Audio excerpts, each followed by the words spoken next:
বাংলাদেশ ক্রিকেটের যে সারে সর্বনাশ হওয়ার কথা ছিল সেটা হয়ে গেছে। আগের ভিডিওগুলোয় বলেছিলাম যে আজকেরই বাংলাদেশের পক্ষে শেষ দিন ছিল বাংলাদেশের জন্য টি-20 ওয়ার্ল্ড কাপ খেলার, সিদ্ধান্ত পরিবর্তন করেই হোক বা আইসিসির সাথে সমতা বিধান করেই হোক। কিন্তু বাংলাদেশ ক্রিকেটের এই ধ্বংসস্তূপের লাস্ট ব্রেকটা মারার পরে একটা সুন্দর নাটক উপস্থাপন করছে আমাদের দর্শকদের নির্বোধ মনে করে, ক্রিকেট বিশ্লেষকদের নির্বোধ মনে করে বাংলাদেশ ক্রিকেট বোর্ড সুন্দর একটা নাটক মঞ্চস্থ করেছে। এই নাটকের ব্যাখ্যাটা করি। নাটকের ব্যাখ্যাটা হচ্ছে, আজকের মাননীয় উপদেষ্টা সহ বোর্ড প্রেসিডেন্ট মিলে একটা ক্রিকেটারদের সহ একটা মিটিং করেছে। মিটিংয়ের রেজাল্ট ওই সরকার নির্ধারিত, যা ইচ্ছা তাই, যা ছিল আগের তাই। আমরা টি-20 বিশ্বকাপ খেলতে চাই না, খেলবো না, হাউ ক্যান ইট পসিবল। এখন আমরা একটু এর ডিটেলেশন করি, একটু ভিতরে ঢোকার চেষ্টা করি যে কি ঘটনাগুলো ঘটেছে।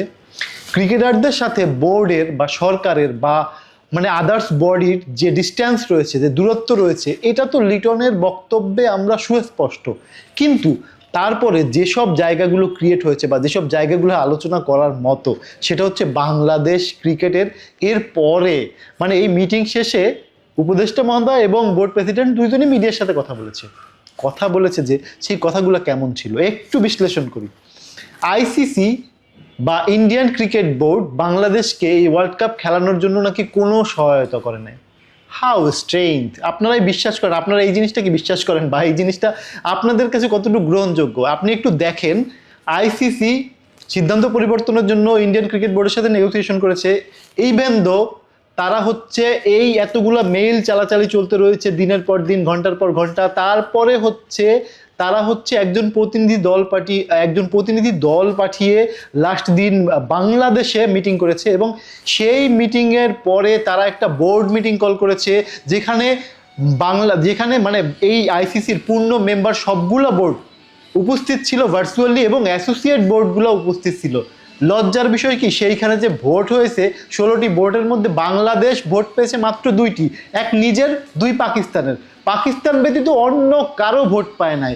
ইভেন দো যে শ্রীলঙ্কায় আমরা খেলতে চাচ্ছি সেই শ্রীলঙ্কা আমাদেরকে অনাগ্রহী দেখিয়েছে। তো তারপরে বাংলাদেশ ক্রিকেট বোর্ড আর কি আশা করে?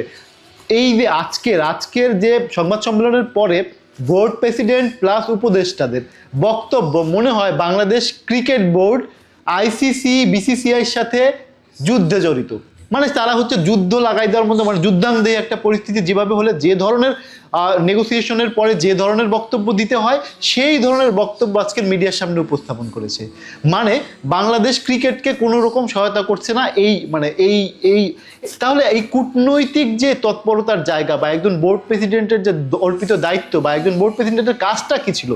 4 তারিখে মোস্তাফিজের ঘটনাকে কেন্দ্র করে একটা সেন্টিমেন্ট ক্রিয়েট করে দেশপ্রেম না ক্রিকেট এই রকমের মুখোমুখি জায়গায় ক্রিকেটকে বসিয়ে দিয়েছে। ভাই, এই আলাপ কেন আসে? ক্রিকেট এক জায়গায়, দেশপ্রেম এক জায়গায়। ক্রিকেট মানুষের আবেগের জায়গা, ক্রিকেট মানুষের বিনোদনের জায়গা, দেশপ্রেম তো সবার উপরে।